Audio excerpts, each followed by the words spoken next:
वर्तमान सरकारको तर्फबाट प्रधानमन्त्रीको हैसियतले अब लिम्पियाधुरा, लिपुलेक र कालापानीको विषय ओझ्याल पर्न वा सेलाउन दिइने छैन। यसको निष्कर्ष निकालिन्छ। यसको यो हाम्रो भूभाग हामी फिर्ता लिएर सक्छौँ। अहिलेको सन्दर्भमा नेपालको स्वाभिमानमाथि यस्ता खालका कमजोर निम्छना वचनहरू कुनै पनि देशले नबोलिदिए राम्रो हुन्थ्यो। यो सरकार नेपाली जनताले बनाएको, नेपाली जनताबाट निर्वाचित हो। कुनै देशको आशीर्वादबाट बनेको, बन्ने, टिक्ने, अडिने, ढल्ने, ढालिने कल्पना नगरे हुन्छ।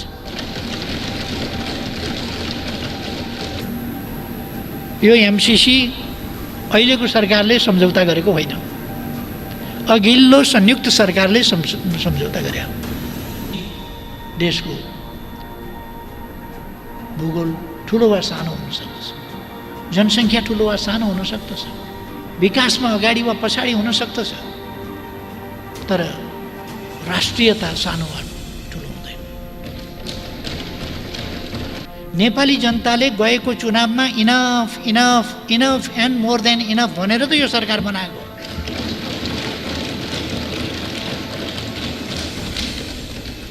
पार्लियामेन्टमा त इनफ इनफ 6 महिना 9 महिनाका हामीले इनफ इनफ देख्यौँ नि त। Enough enough देखेनौँ। शक्तिका खेलहरू, समीकरणहरू यता र उता, को कहाँ कहाँ कुद्ने, कुदाकुद, दौडा दौड आदि, यो सबै पार्लियामेन्टका इनफ इनफ पनि हामीले देख्यौँ। सबै कुरालाई इनफ इनफ भनेर जवाब नेपाली जनताले गएको चुनावमा दिएको छ। चारतिर फर्किएको सिंह भारतको प्रतीक चिन्ह छ। त्यसको मुनि सत्यमेव जयते लेखा हुन्छ। सत्यमेव जयते भारतको चिन्ह मुनि छ। विश्वास चाहिँ म गर्छु, म सोध्नेवाला छु भारतलाई, सत्यमेव जयते कि सिंह जयते? सिंहमेव जयते कि सत्यमेव जयते? अब दुइटै लेखा छ। बाँसतिर सिंह छन्, चार मुखे, तलतिर सत्यमेव जयते छ। त्यसकारण म विश्वास गर्छु, नेपाल विश्वास गर्छ, हामी सबै विश्वास गर्छौँ, सत्यमेव जयते। त्यसकारण हामी हाम्रो भूमि फिर्ता गर्न सक्दछौँ, किनभने सत्यमेव जयते। तपाईँ यति बेला हेर्दै हुनुहुन्छ एक्सन नेपाल अनलाइन टिभी। तपाईको एक सब्स्क्राइब हाम्रो निम्ति उत्प्रेरणा हो। के हामीलाई सब्स्क्राइब गरिदिनुहुन्छ? नजिकै रहेको बेल आइकन दबाउन पनि नभुल्नुहोस् न है। अर्को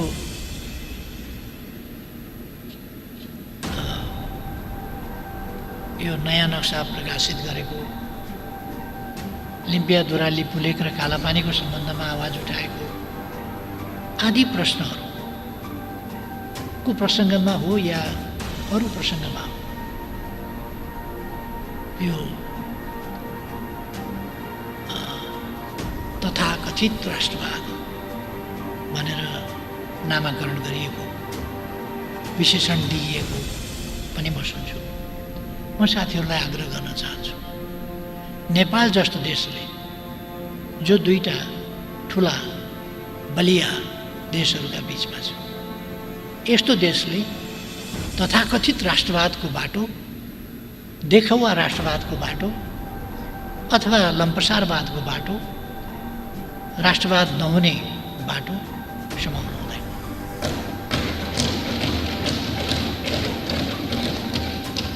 यथार्थमा भन्दाखेरि राणा शासनको समाप्तिको लगत्तै पछिदेखि उत्तरी चेकपोस्टमा लगेर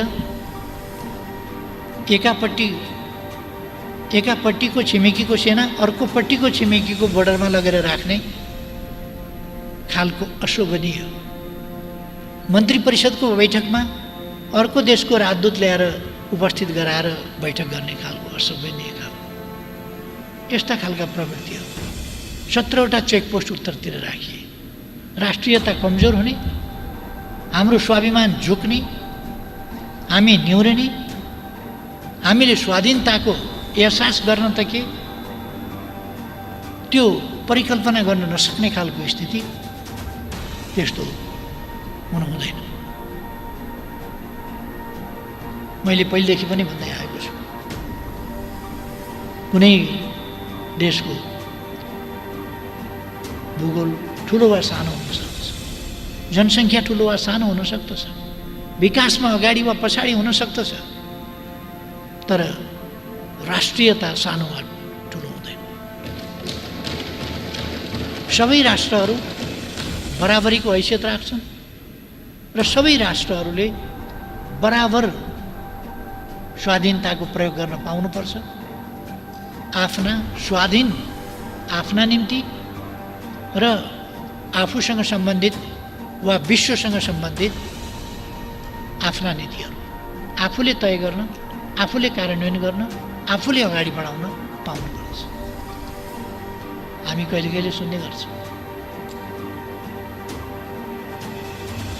जानै लागेको थियो, फलान देशको राजदूतले भूमिका खेलेर फेरि हटाइदियो। नेपालको अहिलेको सन्दर्भमा नेपालको स्वाभिमानमाथि यस्ता खालका कमजोर निम्छरा वचनहरू कुनै पनि देशले नबोलिदिए राम्रो हुन्थ्यो। यो सरकार नेपाली जनताले बनाएको हो, नेपाली जनताबाट निर्वाचित हो। कुनै देशको आशीर्वादबाट बनेको, बन्ने, टिक्ने, अडिने, ढल्ने, ढालिने कल्पना नगरेको हुन्छ। यो नेपाली जनताको इच्छाको प्रकटीकरण। एकजना एउटा सन्दर्भ चाहिँ मैले सम्झाउनु पर्छ कि जस्तो लाग्छ। नेभिल च्याम्बरलिनलाई हटाएर चर्चिल प्रधानमन्त्री हुनुभन्दा अगाडि च्याम्बरलिनलाई हटाउने सन्दर्भमा ब्रिटिस पार्लियामेन्टमा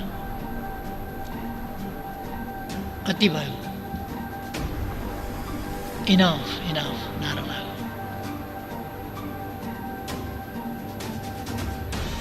त्यसो भएपछि च्याम्बरलिनले छोडिदिनुपर्छ, इनफ इनफ भनेपछि छोडिदिनुपर्छ। सायद अहिलेको सरकारलाई होला इनफ इनफ भनिरहेको छ, छोडिदिनु पर्यो भने त्यो उहाँ मित्रलाई लागेको, मित्रले भन्नुभएको इनफ इनफ होला। नेपाली जनताले गएको चुनावमा enough enough enough and more than enough भनेर त यो सरकार बनाएको।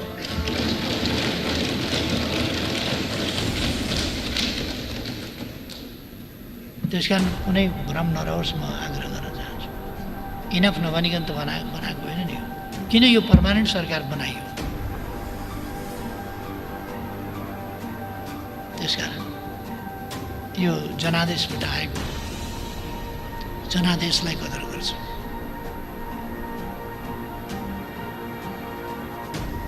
इच्छा गर्न पाइन्छ, म त्यसमा केही भन्दिनँ। अत्यन्त सम्मान साथ सम्झाउन मात्रै खोज्छु। जनताले इनाफ इनाफ भन्छ कहिले कहिले।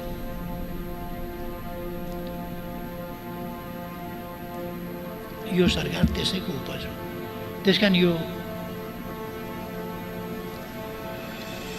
1940 तिरको कुरा, अर्को देशको कुरा, त्यो सबै जुत्ता एउटै जुत्ता सबै खुट्टामा मिल्दैन। यो च्याम्बरलिन र चर्चिलको दृष्टान्त पनि त्यहाँको जुत्ता 1940 को जुत्ता यहाँ ल्याएर नेपालीका खुट्टामा लाउन खोज्दा धेरै अगाडि बढिसकेको परिस्थितिमा मिल्दैन। कहिले कहिले यस्ता प्रयासहरूले के हुन्छ, भुटोलाई फाँसी दिइन्छ र अनि हक जस्ताको आत्मशासन जान्छ, सुकर्णको हत्या हुन्छ र स्वार्थ जस्ता तानाशाहहरूको उदय हुन्छ। हामीले मार्कोस देखेका छौँ, हामीले इदी अमिन देखेका छौँ, हामीले अरू यस्ता थुप्रै तानाशाहहरू देखेका छौँ। हामी भन्न चाहन्छौँ नेपालमा कुनै तानाशाहको उदय हुन सक्दैन, कुनै तानाशाह अब फर्केर आउने कल्पना नगर्दा हुन्छ, कुनै तानाशाह नयाँ तानाशाह निस्किन्छु भन्ने कल्पना पनि नगर्दा हुन्छ। अब नेपालमा अधिनायकवादको सम्भावना छैन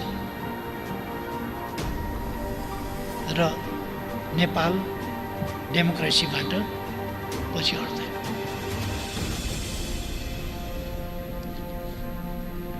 सुशासन कायम गर्ने सन्दर्भमा, भ्रष्टाचार नियन्त्रणको सन्दर्भमा, भ्रष्टाचारको कुरा गर्दाखेरि मान्छे हाँसे भन्ने कुरा पनि मैले सुने। खुसी भएर हाँसे भने कुन्नी, कसैले मजाकबाट हाँस्ने ठाउँ छैन। पहिले छानबिनै हुँदैन थियो, अहिले छानबिन भएपछि विभिन्न केसहरू गिरफ्तार गर्न थालेपछि, कारबाही गर्न थालेपछि केसहरू देखिएका छन्। त्यो साँचो। पुराना केसहरू पनि हामीले छानबिन गराएका छौँ, त्यो साँचो। तर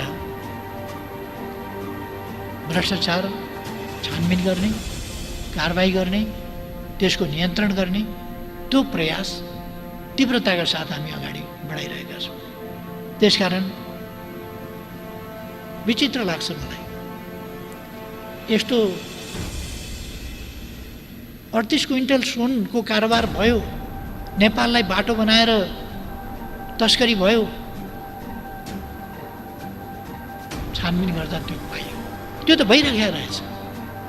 छानबिन गरेपछि मानिसहरू कारबाहीमा छन्, थुनामा छन्, गिरफ्तार भएका छन्, अदालतले केस हेरिरहेको छ। अनि सुनकाण्डको छानबिन खोइ अदालतमा मुद्दा छ, के हो छानबिन भनेको? मान्छे गिरफ्तार भएका छन्, जेलमा हालिएका छन्, जेलमा छन् मान्छेहरू, खोइ छानबिन भएको भनेको? जनता कति लाटो छ, कति मूर्ख छ भने ठान्नु भएको साथीहरूले? जनता त मूर्ख छैन त, त्यस्तो हो। जनता त बुझ्छ नि कुरा। छानबिन भएको छ, मानिसहरू जेलमा छन्, कारबाही भोगिरहेका छन्, मुद्दा अदालतमा छ। सुन ओसार्ने गौडाहरू बन्द गरिएको छ, मजेरीमा लुकाएर राखेको उदेनेर निकालिएको छ, ओडारमा फालेको जङ्गलमा खोजेर निकालिएको छ। यस्तो पनि कहिले हुन्थ्यो र? यस्तो पहिले गरिँदैन थियो, सुटु जान्थ्यो, त्यसकारण देखिँदैन थियो। अहिले गिरफ्तार गरिएको छ, देखिन्छ। त्यसकारण म मान्यज्यूहरूलाई आग्रह गर्न चाहन्छु, भ्रष्टाचार नियन्त्रण निर्मूलन एकदम सजिलो विषय हो भन्ने पनि होइन। यो समाजमा व्यक्त भएको एउटा दुराचारको रूपमा चाहिँ अलिक जरा गाड्न खोजेको विषय, यसलाई नियन्त्रण गर्ने प्रयास प्रभावकारी ढङ्गले अगाडि बढाइएको छ, बढाइनेछ र यसलाई नियन्त्रण गरिनेछ। त्यसकारण यो आलोचनाका लागि आलोचना त गर्न सकिन्छ, तर जनताले हेरिराखेका छन्, त्यसकारण जनता हाँसेका छन् भन्ने कुरा होइन। जनता यस्ता कुराहरूबाट खुसी भएको छ कि यो छानबिन हुँदैछ।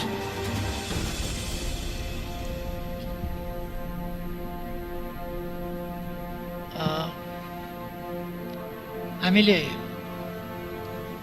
नेपालको नयाँ नक्सा मन्त्री परिषदबाट हिजो प्रकाशित गरेका छौँ। लिम्पियाधुरा, लिपुलेक, कालापानी सहित हाम्रो भूभाग 18 सालसम्म त्यहाँ जनगणना गर्ने, तिरो उठाउने काम भइरहेको थियो। त्यसपछि तिरो उठाउने जस्ता कामहरू जान नदिने, त्यहाँ रोक्ने खालका कामहरू भए। र खास गरी 1962 सनमा त्यहाँ भारतीय सेना कालापानीमा बसेपछि त्यसभन्दा पश्चिमको भूभागतर्फ जान हामी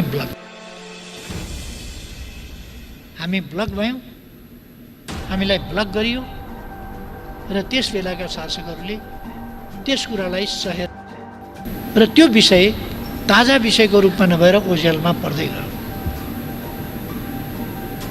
वर्तमान सरकारको तर्फबाट प्रधानमन्त्रीको हैसियतले म यस गरिमामय सदनलाई अवगत गराउन चाहन्छु। अब लिम्पियाधुरा, लिपुलेक र कालापानीको विषय ओझेल पर्न वा सेलाउन दिइने छैन। यसको निष्कर्ष निकालिन्छ। यसको यो हाम्रो भूभाग हामी फिर्ता लिएर सक्छौँ। र अविच्छिन्न उत्तराधिकारवाला हुन्छ सरकार भने। अघिल्लो सरकारले गरेको काम मैले गरेको होइन भनेर अलपत्र छोड्न मिल्दैन। त्यसको सम्झौताको परिपालना गरेन भने विश्वसनीयता, कूटनीतिक विश्वसनीयता, राज्यहरूका बीचमा गरेका सम्झौताको विश्वसनीयता, नीतिहरूको निर्णयहरूको स्थिरताको स्थायित्वको विश्वसनीयता त्यो गम्भीर रूपमा प्रश्न उठ्छ। त्यसपछि त्यस्तो सरकारसँग, त्यस्तो देशको सरकारसँग सम्झौता कसरी गर्ने? कुनै देशले अहिलेको सरकारसँग गर्यो भने भोलिको सरकारले आएर त्यो मान्दिनँ भन्छ भने कसरी गर्ने? त्यसकारण सम्झौता गर्ने बेलामा हरेक देशको हरेक समयको सरकारले राष्ट्रिय हितको पक्षमा अत्यन्तै होसियार हुनुपर्छ, सावधान हुनुपर्छ, नत्र त्यसले अप्ठ्यारो पार्न सक्छ। त्यसका अरू छलफलका दलहरूभित्र छलफलका अथवा मान्यज्यूहरूका बीचमा छलफलका सोचका भिन्नताहरू हुन सक्छन्। त्यति बेलै प्रकट हुनुपर्थ्यो सम्झौता हुनुभन्दा अगाडि। भएन भने अहिले पनि छलफल गर्न सकिन्छ, त्यो आफ्नो ठाउँमा छ। त्यो छलफल गर्न सकिन्छ। एमसिसी पास गर्ने भए पास गर्ने, पास नगर्ने भए पास नगर्ने, त्यस गरिमामय सदनले निर्णय गर्न सक्छ। यहाँ सभामुखको टेबलमा आइसकेका छ, संसदले निर्णय गर्न सक्छ। त्यसभन्दा अगाडि दलहरूका बीचमा केही गर्नु छ, दलहरूमा छलफल गर्नु छ, दलहरूमा कुनै अरू कुराहरू छन् वा त्यस सम्झौताका कुराहरूमा अरू केही गर्नुपर्ने छन् भने ती दलहरूका कुरा भए, त्यो संसदको विषय भएन। दलहरूले गर्नु पर्यो, दलहरूले टुङ्ग्याउनु पर्यो। आपसका कुराहरू के हुन् ती छलफलमा टुङ्ग्याउनु पर्यो। पास नगर्ने भन्ने दलहरूका निष्कर्ष निस्किन्छन्, त्यसअनुसार हुइप जारी गर्नु पर्यो, संसदीय दल मार्फत फेल गर्नु पर्यो। त्यो आफ्नो ठाउँमा छ, तर संसदको प्रपर्टीको रूपमा यहाँ आइसकेका छ, संसदले निर्णय गर्नुपर्छ त्यो। तर यहाँनेरि एमसिसी कहाँ लेखेको छ र? एमसिसी पास गर्ने नगर्ने गरिमामय संसदको कुरा हो। एमसिसी पास भए पनि नभए पनि लप्सीफेदी रातमाटे हेटौँडा, लप्सीफेदी रातमाटे दमौली र बुटवलको यो ट्रान्समिसन लाइन चाहिँ नेपाल सरकारले भोलिका लागि आज पेट काटेर भए पनि, पटुका बाँधेर भए पनि यो ट्रान्समिसन लाइन बनाउँछ। कुरा त्यो ट्रान्समिसन लाइनै नबनाइकन हामी विद्युत कसरी अन्तर्राष्ट्रिय क्षेत्रमा व्यापार गर्ने भनिराखेका छौँ, हामी बङ्गलादेशसँग व्यापार गर्ने भनिराखेका छौँ, व्यापारका बजार खोजिराखेका छौँ विद्युतको। अनि के गर्छौँ हामी? कसरी लिएर जान्छौँ? ट्रकमा त जाँदैन बिजुली, रेलबाट पानी जहाजबाट पनि जाँदैन, ट्रान्समिसनै लाइन चाहिन्छ। त्यस कारण हामी ट्रान्समिसन लाइन बनाउँछौँ भनेर यहाँ यो भनिएको। अब एउटा प्रश्न चाहिँ यो पहिलेका कामहरूको यहाँ बखान गरेको, आत्मप्रशंसा गरेको भन्ने,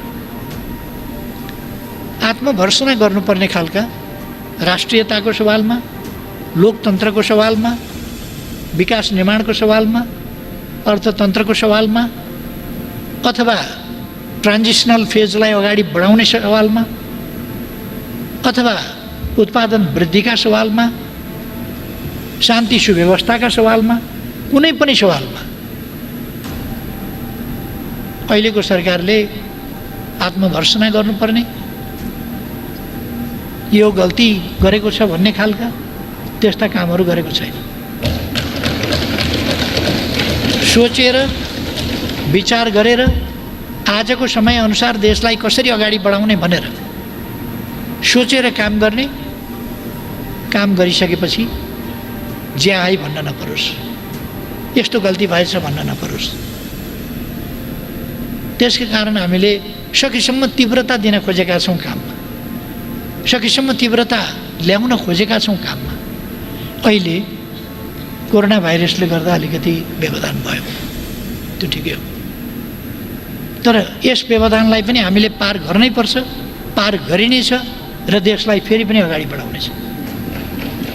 मानव जाति अनेक अप्ठ्यारा समयहरू पार गरेर आयो, अनेक कालखण्डहरू पार गरेर आयो। मानव जातिका कतिपय सेक्सनहरू लोप भएर गए, कतिपय सेक्सनहरू अगाडि आफ्नो अस्तित्व जोगाएर अगाडि बढे। आजको विज्ञान प्रविधिको युगमा कोरोनाले मानव जातिलाई समाप्त पार्न सक्दैन, कोरोनालाई मानव जातिले समाप्त पार्नेछ, यसमाथि विजय हासिल गर्नेछ र हामी अगाडि बढ्नेछौँ। त्यसअनुसार अलिकति कुराहरू आएका छन्। यो सरकार स्थायी सरकार हो, त्यसकारण यस सरकारले त 5 वर्षका 10 वर्षका भिजन ल्याएर, योजना ल्याएर धौवादी फलाम कारखाना 1-2 वर्ष 3 वर्ष सुरु हुन लाग्छ। किन गर्ने त्यस्ता काम? त्यो त अर्को सरकारको समयमा त्यसबाट प्राप्त हुने हो लाभ, त्यसबाट आर्जन हुने धन त अर्को सरकारका समयमा हुने हो। किन गर्ने? 10 वर्ष लाग्ने विद्युत आयोजना अहिले किन सुरु गर्ने? त्यो त 10 वर्ष पछिको सरकारले पाउँछ। यस प्रकारको बुद्धिवाला अहिलेको सरकार होइन। यो सरकार विक्रम सम्वत 2000 मा यस देशलाई यहाँ पुर्याइनेछ। पछि आउनेले पनि त्यो बाटो समातुन्, त्यो बाटो हिँडुन्। त्यस हिसाबले त्यो लक्ष्य, त्यो गन्तव्य निश्चित निर्धारित गरेर हिँडुन् भनेर नै यस सरकारले त्यस्ता पनि कुराहरू दिएको छ, भिजनहरू पनि दिएको छ। कोरोना नै छैन जस्तो, केही नै भएको छैन जस्तो, लामो समयका पछिका पनि कुरा गरेका छ, भविष्यका कुरा गरेका छ। अनि के महाप्रलयको कल्पना गर्ने? अब मानव जाति रहँदैन, किन केही गर्नु पर्यो, बाटा किन बनाउनु पर्यो, के किन गर्नु पर्यो भन्ने हो र? हामी आशावादी हुनुपर्दछ, हामीमा गर्न सक्छौँ भन्ने आत्मविश्वास हुनुपर्दछ। हामी गर्न सक्छौँ, हाम्रै समयमा गर्न सक्छौँ। केही वर्षभित्रको कुरा हो, कोरोना नियन्त्रण गर्छौँ छोटो समयमा र त्यसपछि हामी विकास निर्माणका कामलाई अगाडि बढाउँछौँ। नेपाल एउटा विकसित राष्ट्र हुनेछ, एउटा सुखसहितको समृद्ध राष्ट्र हुनेछ, सामाजिक न्याय र समानता सहितको समृद्ध राष्ट्र हुनेछ नेपाल। हामीले भन्न खोजेका थियौँ चौतर्फी हामी विकास गर्नेछौँ। मनोबल भनेको कस्तो हुन्छ? 12औं सागमा 3वटा स्वर्ण पदक आएको थिए। मनोबल कस्तो हुन्छ? भुइँचालोले थिल्थिल्याएको, पूर्वाधार छैन। त्यस्तो अवस्थामा सरकारमा आएपछि यसले पूर्वाधार विकास गरेर 50-51वटा स्वर्ण पदक, अघिल्लोमा 3वटा स्वर्ण पदक, अर्को पाइला चाल्दा 51 स्वर्ण पदक। कस्तो हुन्छ मनोबल, कस्तो हुन्छ उत्साह? त्यही उच्च मनोबल, आत्मविश्वास।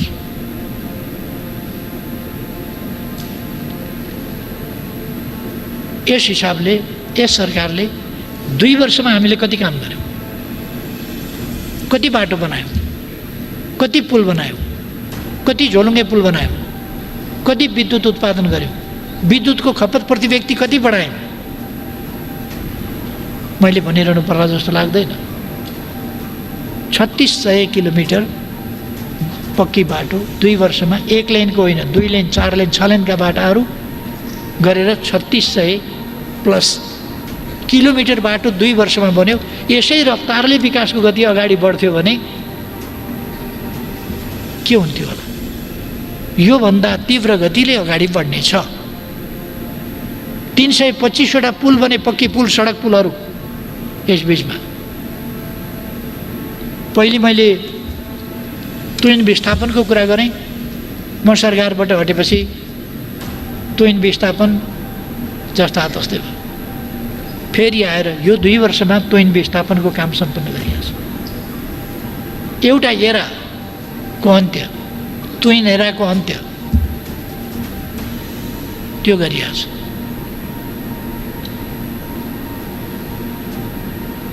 मेरो आग्रह छ कामको प्रतिस्पर्धा गरौँ, काममा प्रतिस्पर्धा गरौँ। यो सरकारलाई अनपपुलर बनाउने, अलोकप्रिय बनाउने, यसका कामहरूलाई होझ्यालमा पार्ने, काम केही पनि भएन भनेर रट लगाउने, असन्तुष्टि मात्रै पोखेर हिँड्ने, जनतामा भ्रम फैलाउने, यस प्रयासबाट कसैले सफलता प्राप्त गर्छु भन्छ भने त्यो होइन। त्यसको आँपको रुखमा फलेन, जति लटरम्म फलेको भए पनि त्यसको आँपको रुखमा फलेन आँप, त्यसको त बोट खाली नै छ, छ्याक्र्याक्क पऱ्यो, मर्न लाग्यो बोट आदि जे भने पनि तपाईँले आफैले आँप लगाएर त्योभन्दा बढी फलाउनु भयो भने मान्छेले पत्याउँछ। आँप फलेन भनेर क्रिटिसाइज गरे भरमा आँप पनि अलिकति चुचो चुचो बाङ्गो बाङ्गो परेको छ, गतिलो छैन भनेर आलोचना गरेका भरमा जनताले पत्याउँछ र अनि आकर्षित आफूतिर हुन्छ भन्ने त्यस्तो भ्रम चाहिँ हामी कसैले पनि नपालौँ भन्ने मेरो आग्रह छ। हामी काममा स्वस्थ प्रतिस्पर्धा गरौँ, राजनीतिमा त्यो प्रतिस्पर्धा मुनासिबै हुन्छ। अब मैले योभन्दा धेरै केही भनिरहनु पर्ला जस्तो लाग्दैन। यो अल्प अवधिको नभएर यो सरकार पछिको कुरा नगरौँ, हाललाई 5 वर्षका लाग्यो। अब पछिको कुराको त भनेर अहिलेदेखि मान्छे झस्काउने किन पार्ने, त्यो नगरौँ। अहिलेका लागि यो सरकार 5 वर्षको हो। यसले 5 वर्षको अगाडिदेखि पछाडिसम्मका योजना हामीले सुरुमा के भनेका थियौँ, सुरुमा के भन्यौँ, अहिलेसम्म कति गऱ्यौँ, पहिलो वर्ष कति गऱ्यौँ, दोस्रो वर्ष कति गऱ्यौँ, यस वर्ष के गर्न सोचेका थियौँ। कोरोनाले अलिकति डिस्टर्ब गर्यो, यो हामीलाई मात्रै होइन विश्वलाई नै तहसनहस बनाइराखेको छ। त्यसकारण यस सरकारको नै कमी भन्ने ठान्नुभयो भने दुनियाँको मानचित्र हेरेर दुनियाँसँग कम्पेयर गर्दाखेरि अहिलेसम्म यद्यपि कोरोना छोएको हुनाले कोरोनाले मरेको भन्ने परेको छ, तर त्यो विश्व स्वास्थ्य सङ्गठनको परिभाषा अनुसार हो। त्यसर्थ म भन्न चाहन्छु अवस्था वास्तवमा त्यस्तो होइन। नेपालले बेटर पर्फर्मेन्स गरेको छ कोरोना नियन्त्रणको सम्बन्धमा। हाम्रो जस्तो भूगोल छ, जस्तो खुला सिमाना छ, जसरी मान्छेहरू लुकीछिपी पनि आउन सक्ने अवस्था छ, कुनै रेस्ट्रिक्सनको स्थिति छैन। त यो फैलिसकेपछि हामी सचेत भएर के गर्ने, फैलिन भन्दा सचेत हुनुपर्ने अगाडि हो। अब एउटा कुरा चाहिँ म भन्न चाहन्छु, यो नक्सा हामीले जुन नयाँ छापेका छौँ अथवा संविधानमा जुन परिवर्तन गर्दैछौँ त्यस कुराले थुप्रै कुरा पाठ्य पुस्तकहरूमा परिवर्तन ल्याउनेछ। त्यसले हाम्रा लोगोहरूमा, अरू कुराहरूमा, थुप्रै कुराहरूमा परिवर्तन ल्याउँछ।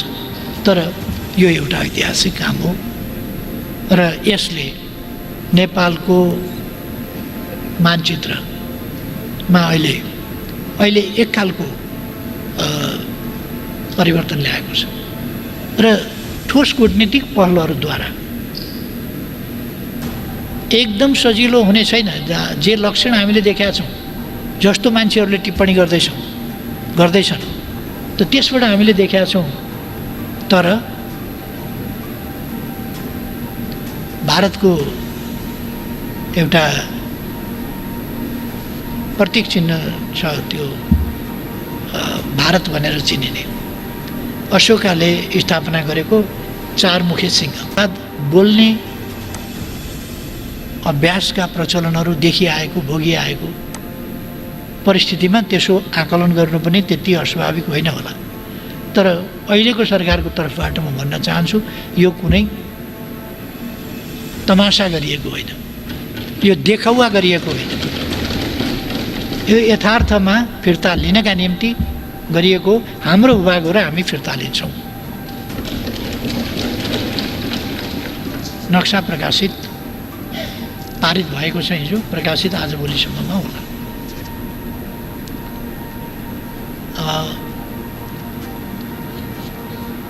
म यसबाट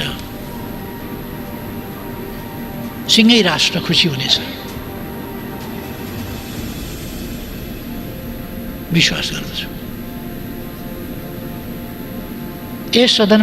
यस सदनमा संविधानको अनुसूची 3 जहाँ हाम्रो प्रतीक चिन्ह छ त्यो संशोधन गर्न यहाँ संविधान संशोधनको त्यो एउटा मुद्दा प्रस्तुत गरिनेछ। अरू पनि विषयहरू हुन सक्दछ। अरू विषयहरूको सम्बन्धमा हामी भोलि फेरि छलफल गर्न सक्छौँ, संविधान संशोधनका कुरा गर्न सक्छौँ। तर सबै विषयहरूभन्दा बढी महत्त्वको, तत्कालीन महत्त्वको, हाम्रो वार्तासँग सम्बन्धित, हाम्रो नक्सासँग सम्बन्धित, हाम्रो भूमि फिर्तासँग सम्बन्धित यो विषय तात्कालिक महत्त्वको र तत्कालका लागि जरुरी विषय हो। त्यसकारण यो संविधान संशोधनको प्रस्ताव यस गरिमामय सदनमा आउनेछ र मैले विश्वास लिएको छु त्यो पारित हुन्छ। यसो भइसकेपछि हाम्रो आफ्नो तर्फको तयारी दुविधा रहित ढङ्गले हाम्रो क्लियर कट बाटो यो हो भन्ने कुरा गरेर दुविधा रहित ढङ्गले हामी जाने कुरा यो पुरा हुन्छ।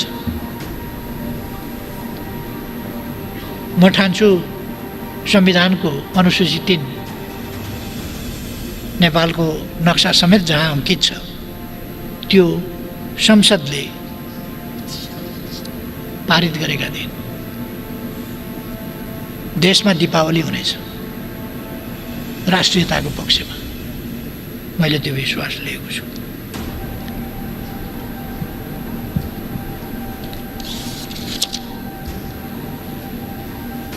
एउटा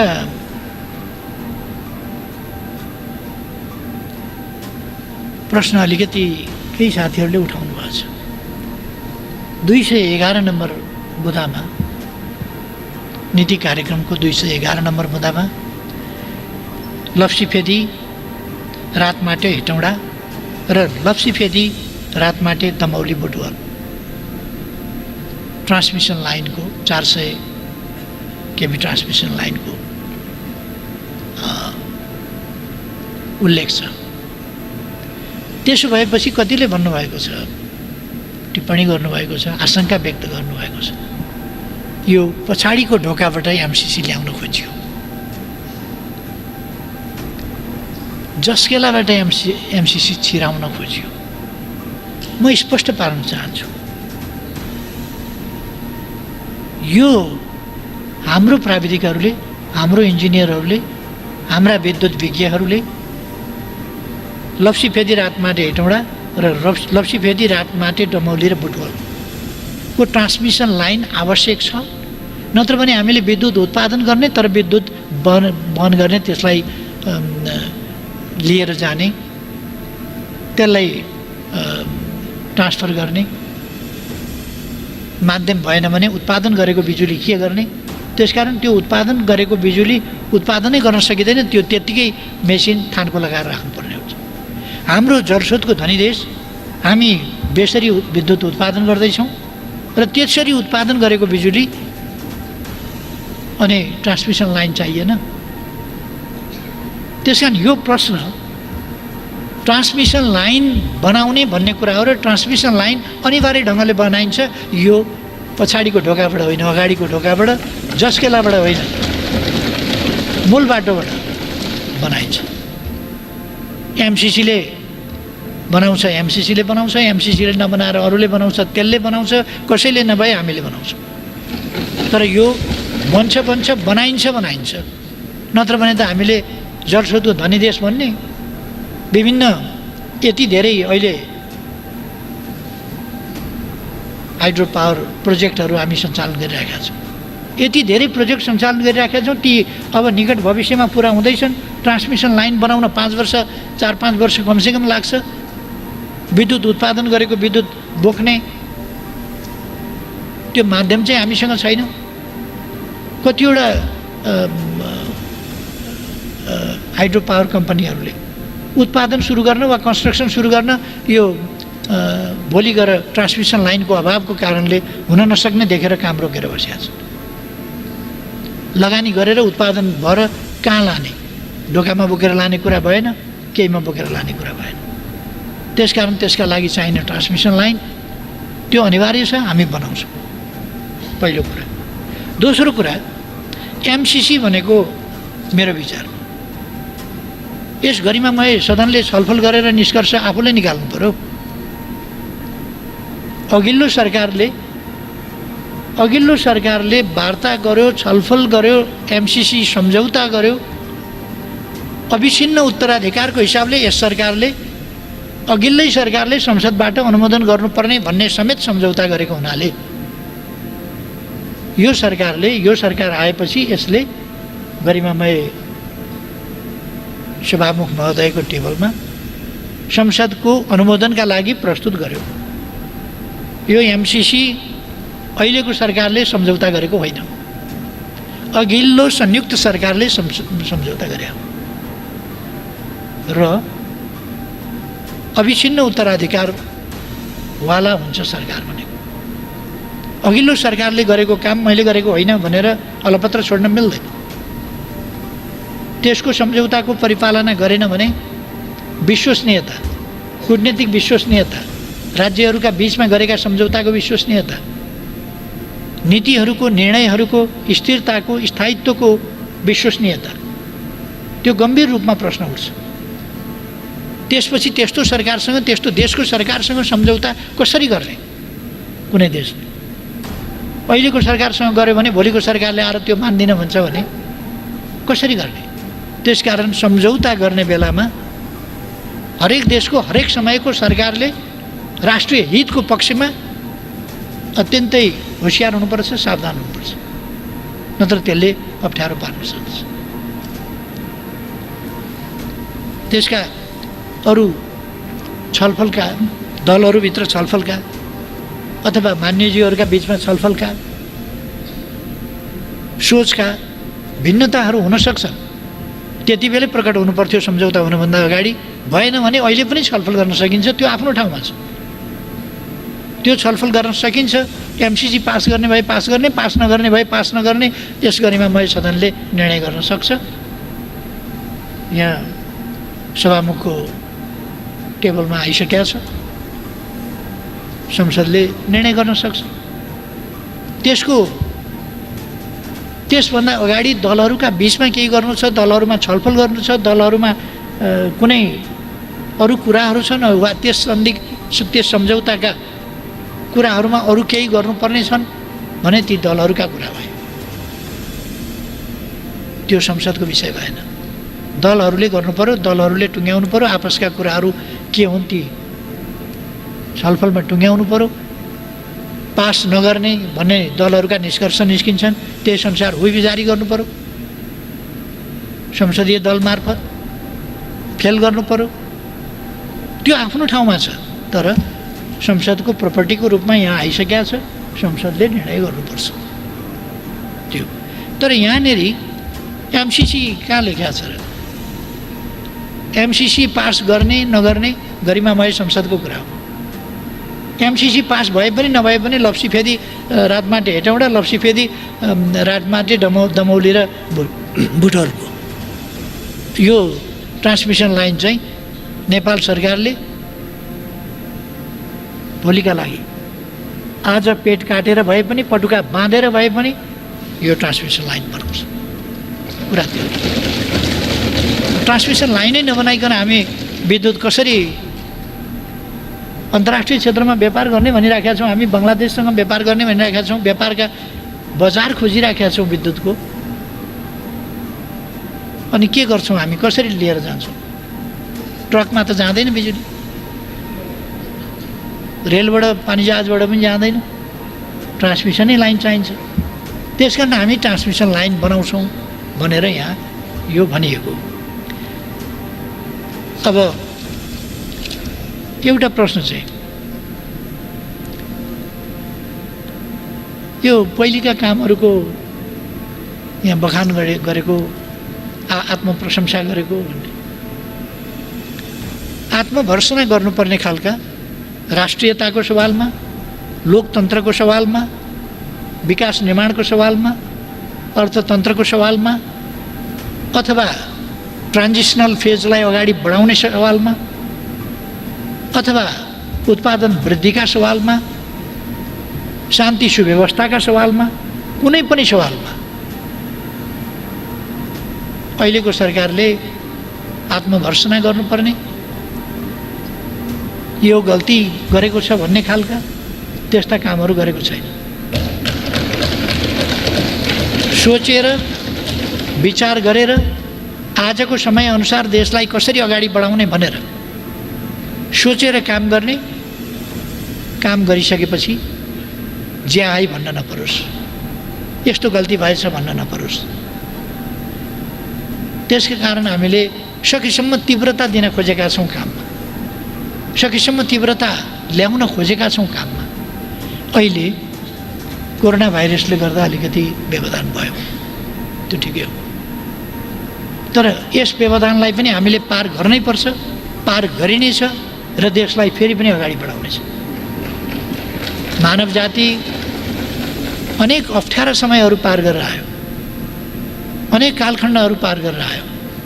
मानव जातिका कतिपय सेक्सनहरू लोप भएर गए, कतिपय सेक्सनहरू अगाडि आफ्नो अस्तित्व जोगाएर अगाडि बढे। आजको विज्ञान प्रविधिको युगमा कोरोनाले मानव जातिलाई समाप्त पार्न सक्दैन, कोरोनालाई मानव जातिले समाप्त पार्नेछ, यसमाथि विजय हासिल गर्नेछ र हामी अगाडि बढ्नेछौँ। त्यसअनुसार अलिकति कुराहरू आएका छन्। यो सरकार स्थायी सरकार हो, त्यसकारण यस सरकारले त 5 वर्षका 10 वर्षका भिजन ल्याएर, योजना ल्याएर धौवादी फलाम कारखाना 1-2 वर्ष 3 वर्ष सुरु हुन लाग्छ। किन गर्ने त्यस्ता काम? त्यो त अर्को सरकारको समयमा त्यसबाट प्राप्त हुने हो लाभ, त्यसबाट आर्जन हुने धन त अर्को सरकारका समयमा हुने हो। किन गर्ने? 10 वर्ष लाग्ने विद्युत आयोजना अहिले किन सुरु गर्ने? त्यो त 10 वर्ष पछिको सरकारले पाउँछ। यस प्रकारको बुद्धिवाला अहिलेको सरकार होइन। यो सरकार विक्रम सम्वत 2000 मा यस देशलाई यहाँ पुर्याइनेछ, पछि आउनेले पनि त्यो बाटो समातुन्, त्यो बाटो हिँडुन्, त्यस हिसाबले त्यो लक्ष्य, त्यो गन्तव्य निश्चित निर्धारित गरेर हिँडुन् भनेर नै यस सरकारले त्यस्ता पनि कुराहरू दिएको छ, भिजनहरू पनि दिएको छ। कोरोना नै छैन जस्तो, केही नै भएको छैन जस्तो, लामो समयका पछिका पनि कुरा गरेका छ, भविष्यका कुरा गरेका छ। अनि के महाप्रलयको कल्पना गर्ने? अब मानव जाति रहँदैन, किन केही गर्नु पर्यो, बाटा किन बनाउनु पर्यो, के किन गर्नु पर्यो भन्ने हो र? हामी आशावादी हुनुपर्दछ, हामीमा गर्न सक्छौँ भन्ने आत्मविश्वास हुनुपर्दछ। हामी गर्न सक्छौँ, हाम्रै समयमा गर्न सक्छौँ। केही वर्षभित्रको कुरा हो, कोरोना नियन्त्रण गर्छौँ छोटो समयमा र त्यसपछि हामी विकास निर्माणका कामलाई अगाडि बढाउँछौँ। नेपाल एउटा विकसित राष्ट्र हुनेछ, एउटा सुखसहितको समृद्ध राष्ट्र हुनेछ, सामाजिक न्याय र समानता सहितको समृद्ध राष्ट्र हुनेछ नेपाल। हामीले भन्न खोजेका थियौँ चौतर्फी हामी विकास गर्नेछौँ। मनोबल भनेको कस्तो हुन्छ? 12औं सागमा 3वटा स्वर्ण पदक आएको थिए। मनोबल कस्तो हुन्छ? भुइँचालोले थिल्थिल्याएको, पूर्वाधार छैन। त्यस्तो अवस्थामा सरकारमा आएपछि यसले पूर्वाधार विकास गरेर 50-51वटा स्वर्ण पदक, अघिल्लोमा 3वटा स्वर्ण पदक, अर्को पाइला चाल्दा 51 स्वर्ण पदक। कस्तो हुन्छ मनोबल, कस्तो हुन्छ उत्साह? त्यही उच्च मनोबल, आत्मविश्वास।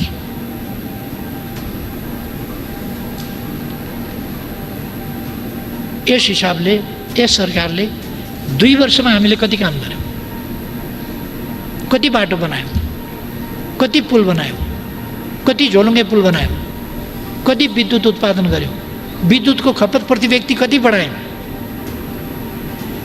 मैले भनिरहनु पर्ला जस्तो लाग्दैन।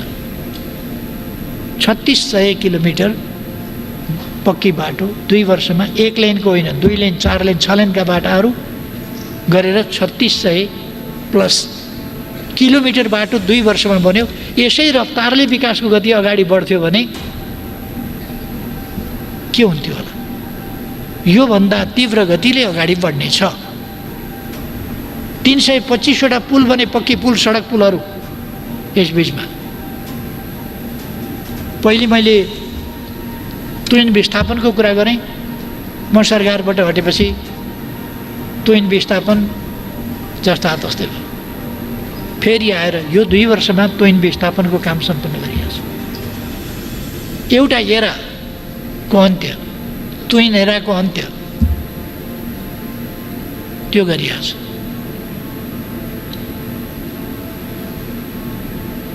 मेरो आग्रह छ कामको प्रतिस्पर्धा गरौँ, काममा प्रतिस्पर्धा गरौँ।